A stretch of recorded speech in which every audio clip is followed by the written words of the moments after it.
Wow, I wasn't really expecting that. Hi. And now a message from our sponsor. If you have a kid, if you have a kid, make sure they read I Survived the San Francisco Earthquake of 1906. That was good. Libby read it in like a couple days. She read it in almost an hour. Good morning, Michelle. Less than an hour. Well, it's 88 pages of kid writing. So good morning, Kyle. Good morning, Michelle. Good to see you guys. Hey, let's get started. I hope you're having a great day today. Okay, goodbye. See you later. Bye.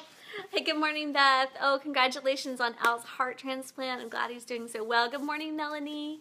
So, listen, today we're talking about something that changed my life. And when I read the book, oh, I should say it's Julie. What's up? Life Builders, Simple Tips to Build a Strong and Healthy Life on. But when I read the book, Switch on Your Brain, one of the most important statements that stood out to me and changed the course of my life was this phrase. She said, if you knew the power of a negative thought, you would never have another one. And she was really talking about even the power, like the power of how negative thoughts affect our physiology. Now, for me, I had gone through a lot of, I've always been a pretty positive person, pretty happy and pretty content. But, I kind of didn't realize I'd gotten into a rut of where I was kind of thinking negatively about a lot of things, went through a lot of troubles in my marriage, kind of had a negative attitude. Good morning, Judy, I see you. And then had severe bouts with fear and severe panic disorder. So I didn't realize how much of my thoughts were rooted in fear. And when you have thoughts, they can be rooted in one of two things. They're either going to be rooted in fear or love. You guys know this. We've talked about this all the time.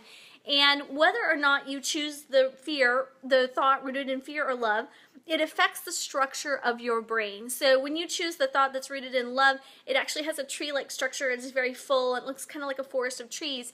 When you have a thought rooted in fear, it is actually like a bendy, wiry tree, almost like a winter tree with nothing on it and bare branches. And that affects the structure of your brain. Also, negative thoughts affect even you down to your DNA. So when you have negative thoughts, they release chemicals that affect your body down to your DNA. And it coils up really tightly and it doesn't look the way that it's supposed to. And that's why we need to have those positive thoughts that bring peace and joy and love into our lives. They're love-based thoughts. And we always heard perfect love casts out all fear. But what if we actually applied it to our thoughts? What if we made sure our thoughts were out of loving thoughts and not out of fear thoughts? Good morning, Carrie. I see you. Thanks for the hearts.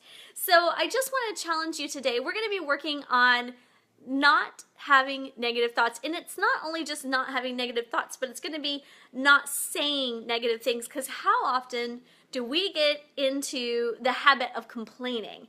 I don't know about you guys, but complaining is something that's so easy to do. It's so easy to complain, so easy to grumble, so easy to even be exasperated. If you ask me, do I have a lot of negative speech, I'd probably say no. However, I was listening to this podcast on Lewis House, and she was pointing out, and I mean, the title was catchy. It was like, how encouraging are you actually? How encouraging are you really? And she was talking about how one type of negative thinking is even being exasperated. And I tell you, it really convicted me, because a lot of times I'm exasperated with my kids, like, oh my gosh, like, and I might not say anything, but I'm like sighing and making the face like, why did you do that? And I'm not necessarily saying something negative to them, but I'm responding in a negative way. So I want to challenge you guys. Are you up for a challenge? This is going to be a 24-hour no negativity challenge. So every time you catch yourself thinking a negative thought, you catch yourself saying a negative word, I want you to turn that thing around and stop the cycle and turn that thought around, turn that word around, turn that exasperation around, breathe deep and let it go. And because that is good for our bodies. Being negative is really bad for our bodies, and we will never have a positive life if we have a negative mind. It's time to change it up. It's time to get healthy. It's time to get strong, get free from fear, get free from all those things. Good morning, Sandra. Good to see you. get free from all the things that keep us negative bound. So are you in?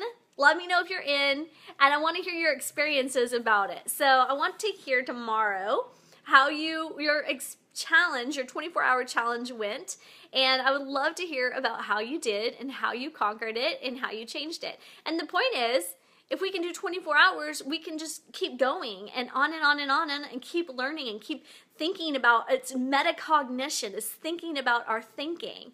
Good morning, Jill. And that is one of the amazing things that we can do as humans that a lot of most species and animals can't do. They can't metacognate. They can't think about what they're thinking and control your thoughts. So anyway, I hope you guys have an awesome day.